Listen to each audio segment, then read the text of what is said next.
Extraordinary how close we were. Gavin and Stacey, a fond farewell. New Year's Day at 7 on BBC One Wales and iPlayer. Lucy Owen presents Wales Today in 25 minutes after the BBC News on BBC One Wales with Clive Myrie. The White House says an Azerbaijani airliner that crashed on Christmas Day, killing dozens of people, was possibly shot down by Russia. An initial report by the airline itself suggests the crash was due to external interference.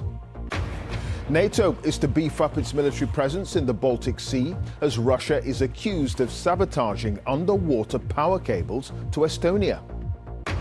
Dense fog means disruption for thousands of people at some of the UK's busiest airports.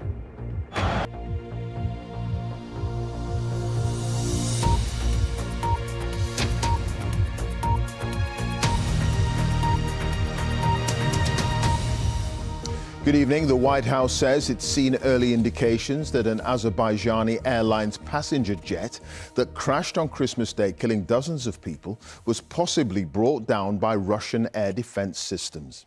The airline itself says the initial results of an investigation suggest the cause was some kind of external interference.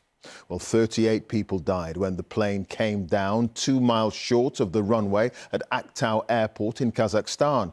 It had originally tried to land at Grozny Airport in southern Russia, but witnesses say there was an explosion before the plane was diverted. John Donnison has our top story. This is the moment the plane went down. It's remarkable anyone survived. But emerging from the wreckage, some did. The flight had been diverted to Kazakhstan after passengers heard bangs when it tried to land at its original destination, Grozny, in Chechnya. They say there were 2 bangs, but I only heard one. It was quite substantial. I honestly didn't hear the second one. At first, only some of the oxygen masks fell out. Not all of them. Investigators are now examining the damage to the outside of the plane.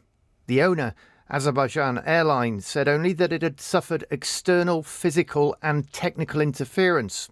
The Kremlin has again refused to comment on speculation that it was mistakenly brought down by a Russian air defense system. I'd like to point out that the situation on that day and during those hours in the area around Grozny Airport was very difficult. Ukrainian military drones were carrying out terrorist attacks on civilian infrastructure in the city of Grozny and others nearby. In Azerbaijan today, the first funerals for some of the 38 people who were killed.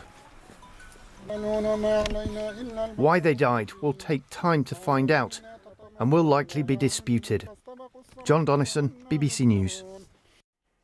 Well, Tom Bateman is live in Washington for us now. Tom, what are White House officials actually saying about all this? Well, the White House, Clive, is saying that the information it has about this goes beyond what is in the public domain. So further than those images that we've seen of the puncture marks in the aircraft fuselage.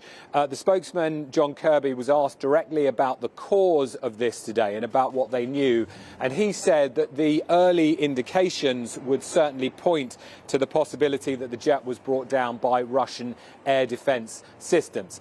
Now, what we know of the Russian account of this is, as you've heard there from the aviation watchdog, saying that there were what they described as complex conditions over Grozny at the time. They say that there was dense fog, but also claiming that there was Ukrainian drones were in the area carrying out attacks at the time, and for that reason they had diverted civilian aircraft. On top of that, there is the passenger accounts of hearing loud explosions coming from outside the aircraft, and aviation experts suggesting that the damage is consistent with that they would expect from a surface-to-air missile. As for the Kremlin, it has been asked about this. The spokesman there saying that they will make no comment about reports that Russian air defences shot this down until the completion of the investigation by Azerbaijan itself. All right, Tom, thanks for that. Tom Bateman there, live in Washington. NATO says it will enhance its military presence in the Baltic Sea after Russia was accused of sabotaging Estonia's main power link in the Gulf of Finland. Yesterday, the Finnish Coast Guard boarded an oil tanker suspected of damaging the undersea cable. Caroline Hawley has more details. NATO and other Western officials have repeatedly expressed concern about increased Russian sabotage in Europe. So it wasn't long before a link was made between a ship carrying Russian oil and the undersea power cable damaged on Christmas Day. This is the Eagle S, which the EU believes is part of a shadow fleet of ageing oil tankers used by Russia to evade sanctions. It was seized by Finnish police and Coast Guard early yesterday, shortly after the underwater power cable went down, dramatically reducing the supply of electricity to Estonia. It's the latest in a series of acts of suspected sabotage against critical infrastructure that have taken place since Russia invaded Ukraine in 2022. There have been 3 in just the last few weeks.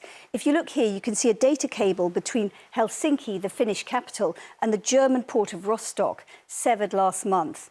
And then here's that power cable between Finland and Estonia, which could take several months to repair.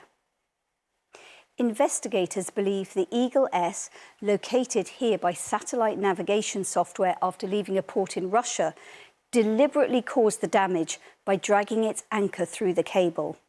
Several data cables were also broken, and the Finnish president says criminal proceedings are beginning.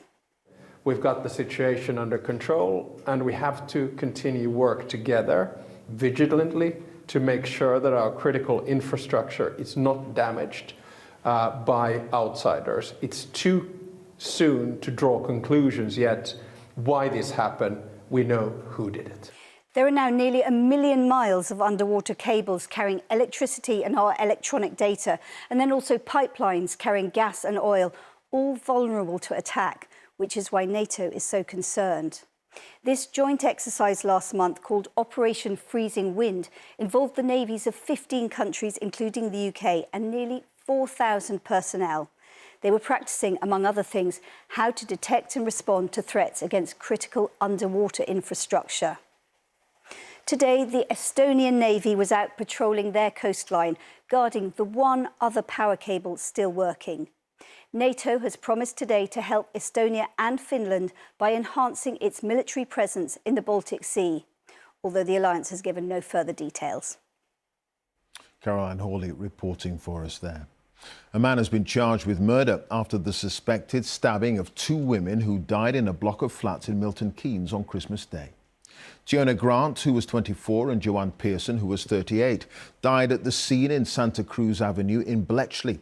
A man and a teenage boy were also taken to hospital with serious injuries. Thames Valley Police have charged Jaswell Brown with 2 counts of murder and 2 counts of attempted murder. He's due to appear at High Wycombe Magistrates Court tomorrow. Passengers at some of the UK's busiest airports are continuing to face disruption due to dense fog. Air traffic restrictions are in place at several airports, including Manchester and Gatwick. The country's main air traffic control provider is urging people to arrive at the airport as normal and check with their airlines. Well, Eunice Muller joins us now from Manchester Airport with more details. Eunice. Clive, what is reasonable to expect around this time of year is that normal schedules will kick in. So you've got people who might have gone away for Christmas returning back home, or people who might be planning to spend the new year away. Instead, what you've had is disruption at several airports across the country, including the busiest, Heathrow, Cardiff, Manchester. And if I go in there into Manchester Airport's Terminal 2, you'll see flight after flight, which has been delays up to 3 hours in some cases. We've spoken to passengers who have been stuck for several hours, and it's all down to this widespread fog which we've been experiencing over the past few days here in the UK. What that's caused is low visibility, and that's meant that that steady flow of flights into the UK has been reduced. Air traffic control measures have been put in place. Now that's usually done for safety reasons, and that situation is being constantly monitored. Now, what the airports are saying is that they're trying to stick to normal schedules, but you do have disruption. The airlines are doing their best to try and warn passengers. Pilots have been making announcements on journeys into the UK. Now, what we are expecting, of course, is that this disruption is continuing, but visibility should get better over the next few days. The advice to passengers is to check with your airline, something that you should always do. But in this case, of course, it's really important they do that before they arrive at the airport. But the airports do want them to arrive here as normal. All right, Eunice, thank you. Eunice Muller there, live at Manchester Airport. A NASA spacecraft has made history by surviving the closest ever approach to the sun. Scientists received a signal from the Parker Solar Probe yesterday evening after being out of communication for several days, but now it's safe and operating normally after passing just 3.8 million miles from the solar surface. Currently, we on Earth are about 93 million miles away from the sun. Now, the data the spacecraft gathers could help better forecast our own weather events, as Palab Ghosh reports. It seems like science fiction, sending an uncrewed spacecraft to the sun. NASA's Parker Solar Probe was designed to withstand its scorching heat. But could it? NASA has now confirmed that it has. The spacecraft sent back a beacon signal indicating that it survived the closest ever approach to the sun. We have never had a human-made object so close to the sun. Also, we had to not melt. That's why the Parker has this heat shield that holds the instruments at room temperature and keeps the heat of the sun away. And these are just amazing feats. And so it's so amazing that we are so close and really getting to measure in detail this material up close. Liftoff of the mighty Delta IV Heavy rocket. There have been many missions to study the sun, but there's so much more we can learn, especially the sun's atmosphere, which we can see from Earth shimmering during a total solar eclipse. This new data from this very incredibly close approach of the sun, just touching the surface of that corona, is going to hopefully give us a lot more information about exactly what's going on in our beautiful, beautiful sun that heats up and gives us light. By getting so close, the probe will enable scientists to see how the sun's powerful magnetic field twists and lifts material to create solar flares.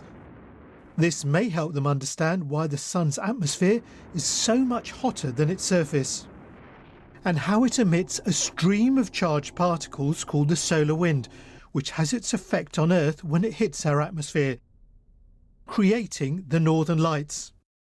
The results will help scientists predict when there are powerful solar storms, which can disable communication satellites and affect weather patterns.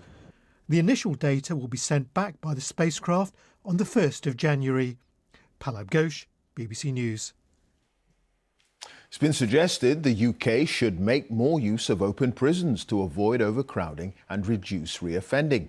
The former Conservative Justice Secretary, David Gauke, is leading the government's sentencing review and says prisons have run out of space. He believes there's an opportunity for the system to change if inmates are given more freedom to leave jail during the day for work and study. Reoffending is a big problem in this country. It is high. We have a higher rate of reoffending than we do in Spain, for example. And if we can bring that reoffending level down, we bring crime down, there will be fewer victims. One of northern Gaza's last functioning hospitals has had its staff forcibly evacuated by the Israeli military. Medics at the Kamal Adwan hospital say Israeli airstrikes killed dozens of people overnight. The Israeli military says it ordered the forced evacuation because the hospital was a Hamas stronghold. The building has been under siege by the Israeli Defense Force for weeks now. Shama Khalil has more live from Jerusalem. What more are the Israelis saying, Shama? Well, we've managed to speak to the Gaza Deputy Health Minister, Clive, a short while ago. Dr. Youssef Aburish, he gave us an update. He said that the Kamal Adwan hospital is now completely evacuated and some of its departments have been badly burned. He also said that the ministry had lost contact with a group of its medical staff and that another group were taken into questioning in a nearby building. Some of the patients that were in critical conditions were taken to another hospital nearby called the Indonesian hospital. The problem is that hospital itself had been evacuated and bombarded, so it is not equipped to handle any of those patients. There are no generators, no oxygen, no water. Earlier, we heard from the head of the nursing department inside the hospital who said they were given 15 minutes to move the medical staff, to move patients, some of whom are on ventilators, into the courtyard to evacuate. We also heard testimonies from medical staff, men and women, who were told to take off their clothes to be searched. There was a video with a group of men reportedly in a neighborhood near the hospital, a raised neighborhood. They were only in their undergarments, were their hands up in the air holding their clothes. A few hours before the evacuation, we heard from the director of the hospital himself, and he said that nearly 50 people were killed, about 5 medical staff, in a strike by the Israeli army. Now, the IDF has said that they're unaware that medical staff were killed and they're looking into the reports, but they also said that they were conducting a military operation in the area around the hospital that they called a Hamas stronghold. Now, if you look at that area, if you look at the area around the hospital, the destruction is nearly complete. This is an area that has seen relentless bombardment since October, since that military campaign against what the Israeli army is saying Hamas fighters regrouping. You know, health officials have told us that the Kamal Adwan hospital wasn't just a hospital that was providing medical services for people. It was also providing hope for people that they could get better in these difficult circumstances. And now that hope is gone. All right, Shaima, thank you. Shaima Khalil there live with the very latest from Jerusalem. South Korea has voted to impeach its acting president, Han Duck-soo, just 2 weeks after Parliament voted to impeach the president, Yoon Suk-yeol. Jean Mackenzie has sent us this report from the capital, Seoul. There were these dramatic and angry scenes in Parliament earlier as MPs voted to remove the Prime Minister from office, who has been standing in as the president ever since President Yoon Suk-yeol was impeached himself less than 2 weeks ago. Now, it is the opposition party here in South Korea that has done this. They have a huge majority in Parliament. And as they voted to impeach Mr. Han, it was members of Mr. Yoon's party, the ruling party, that leapt to their feet and surrounded the Speaker of the House. They were shouting at him. They are angry that he's even allowed this vote to go ahead. This is the level of animosity here now between the two parties. So how did we get here? Well, over the past couple of days, this row has erupted between the Prime Minister and the opposition party. Mr. Han has refused to appoint the judges that Parliament has chosen to oversee Mr. Yoon's impeachment trial. This is the court case that is going to decide whether Mr. Yoon is ultimately barred from office. And the opposition party have decided that Mr. Han, by refusing to appoint these judges, has been protecting the president, and so he's no longer fit to run the country. What this means is that the country's finance minister is now in charge. He's the third in command. But people here are asking, well, where is this going to end? Because if the finance minister comes in and he also refuses to appoint these judges, then the opposition party could impeach him too, and they could continue doing this, effectively leaving South Korea without a government. And this is now the level of political deadlock in this country, with both parties just shouting at each other and blaming each other for the chaos. Jean Mackenzie there in Seoul.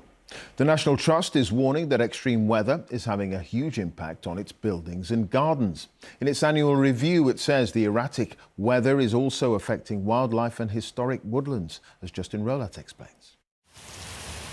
More than 30 mature trees came down as Storm Dara ripped through Bodnant Gardens in North Wales earlier this month. This place has one of the UK's best collections of trees. A big stand of Douglas fir up here, and they've all just come down one by one like dominoes. It comes just 2 years after Storm Owen, which caused even more damage. How old? We're seeing storms like this far more frequently. It seems they're more severe and they come more close together as well. We used to call them once-in-a-generational storms. So the garden team who have worked here for many years remember similar sort of storms back in the 80s. And then these two, Owen and Dara, so close together, 3 years apart, has really sort of knocked us sideways. And it isn't just storms that are reshaping the National Trust's estates. Warm and wet, that is the hallmark of 2024's weather here in the UK. And it's another year that has seen a blurring between the seasons. So the transitions in temperature and weather between, say, winter and spring and summer have become less pronounced, says the National Trust.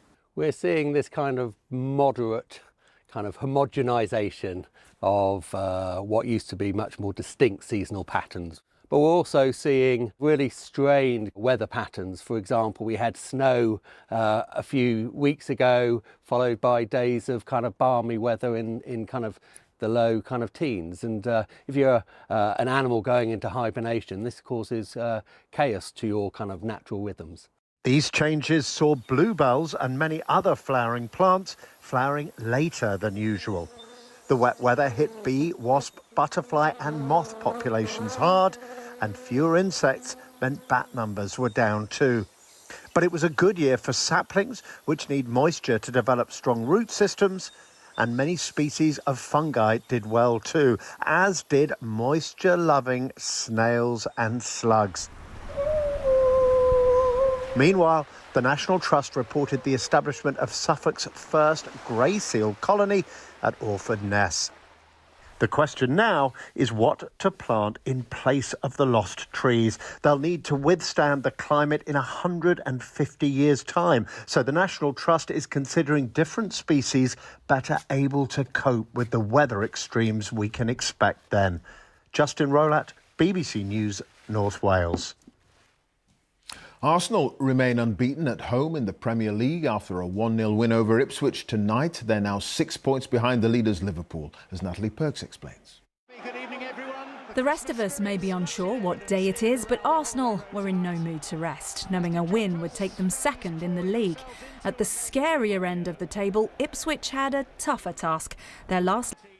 Time for a look at the weather news now. Ben's here. Hi there. Hi, Clive. Thank you very much. Fog has been causing some disruption on the roads and at the airports today. In some spots, it lingered all day long, keeping temperatures to just 2 or 3 degrees. And in some places, that fog has lingered on into this evening. But over the weekend, I'm hopeful that that fog will start to lift as the breeze picks up, although we will see rain setting in across the north of the UK. Actually, a little bit of rain pushing in across western Scotland through tonight. Northern Ireland seeing some clear spells, but for England and Wales, still that mix of low clouds, some mist and some fog, and temperatures dropping down quite close to freezing in places, a little bit milder out towards the northwest. Now, tomorrow, this frontal system will bring some rain across Scotland and Northern Ireland. Further south and east, as this area of high pressure tends to move away eastwards, well, the breeze will start to pick up a little bit, and some of that low cloud and fog should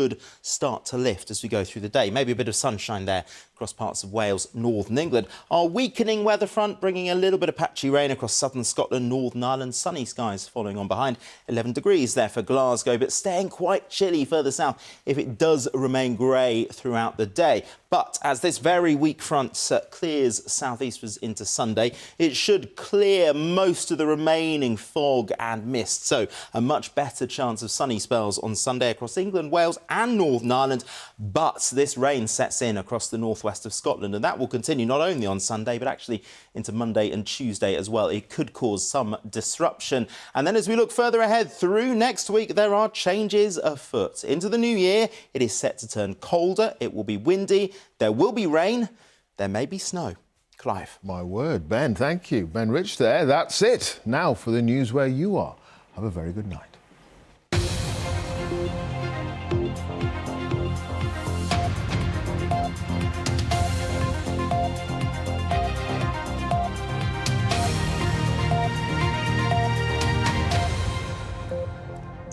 Noswaith, good evening.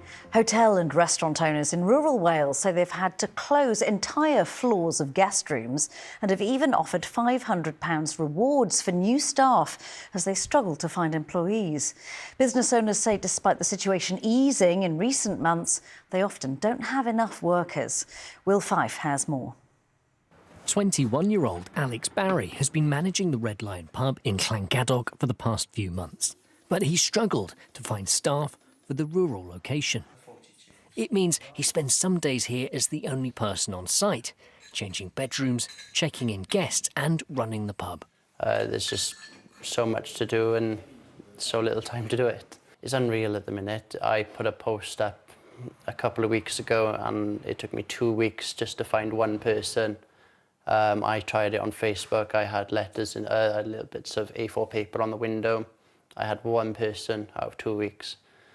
It's so hard compared to what it was a couple of years ago. Here's our kitchen. Unfortunately, we've had to close it and reopen it, I think about 3 or 4 times since we've owned it. Samantha Harper is managing director at Red Dragon Pubs, which owns the Red Lion and a number of others across the Swansea and Gwent valleys. Just look down the street, how difficult is it? When we bought this pub 4 years ago, there was 4 pubs here. Now there's 1. A couple of years ago when we were looking for a chef, and then we paid to put an advert in, after not having any responses, we paid to put an advert in the caterer. We had 1 reply and it was from a gentleman in Bangladesh. We've spoken to another owner of hotels in North Wales who told us they'd been forced to close entire floors of hotel rooms at some points and serve cold food only because they simply couldn't find enough staff. They asked us not to name them because they were worried about the impact on their business. I know of floors closing, of rooms being closed. We've had shortages of people who wanted to clean rooms. We've had chefing problems. And so, I mean, we're really adaptive as an industry, and very resilient, and people come up with these solutions. We've had to encourage people to join us. This is a great industry. It's a great people industry. If you enjoy being with people, there's nothing better. And that's what we started. A spokesperson for the Welsh Government said it was working closely with the industry to help to recruit and retain staff. Staff, patients and visitors at some Welsh hospitals are being asked to wear masks as flu cases continue to rise. Cardiff and Vale, Hywel Dda, Aneurin Bevan and Cwmtaf Morgannwg health boards have all announced new mask-wearing rules. Public Health Wales estimate that flu rates are likely to peak by the end of next week. A man has been released on bail after another man died in an alleged hit-and-run while walking his dog. The 27-year-old was arrested on suspicion of causing death by dangerous driving, failing to stop for a collision and failing to report a collision. 38-year-old Aaron Jones was hit by a car in Llanpumsant in Carmarthenshire on Monday evening. Sport and in the World Darts Championship, Gerwyn Price beat Joe Cullen 4-3 in a nail-biting sudden death leg to secure a spot in the 4th round. Cwmbran's Nick Kenny is currently in action against reigning champion Luke Humphries, who is 2 sets up.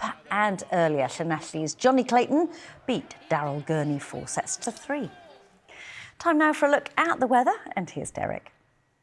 Hello, Shemai. There's more mist and fog patches to come this weekend, but Sunday looks better with some sunshine. Back to tonight, plenty of low cloud, mist and fog patches, drizzle in places as well. The lowest temperature around 4 Celsius. Tomorrow, more grey, murky weather, mist and fog patches, but a few places may brighten up. Best chance of seeing a little sunshine in parts of the north and northeast. The top temperature around 10 Celsius. On into Sunday, low cloud and mist will clear, leaving a brighter and breezier day. We'll see some sunshine and feeling milder too. Temperatures up to 10 or 11 Celsius. Next week, a change on the way, turning more unsettled with rain clearing to showers and a drop in temperature. And that is Wales Today. We'll be back at 5:05 tomorrow evening. But until then, from all of us, good night. Nasta.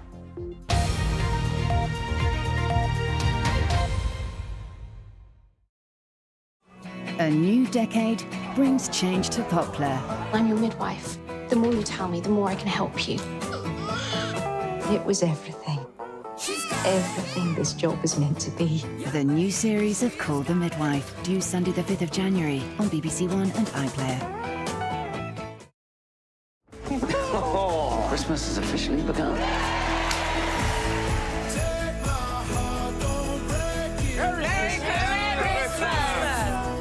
It's Christmas!